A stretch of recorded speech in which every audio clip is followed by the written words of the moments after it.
Hey, welcome back to another video of Crypto Basics. In this video, we are going to learn how to get your Binance UID.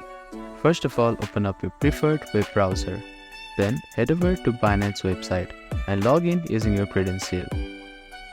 Now go to the profile section, which is at the top right corner of your screen, and click on the dashboard option here.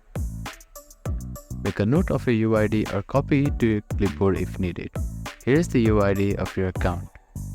Your UID is important for support queries or when you need to provide your account details to someone for transaction or referrals. Always keep your UID and other account information secure. So that is how you can find your Binance UID. Thank you for watching this video. Please do not forget to like, share and subscribe to our channel and comment down if you have any queries.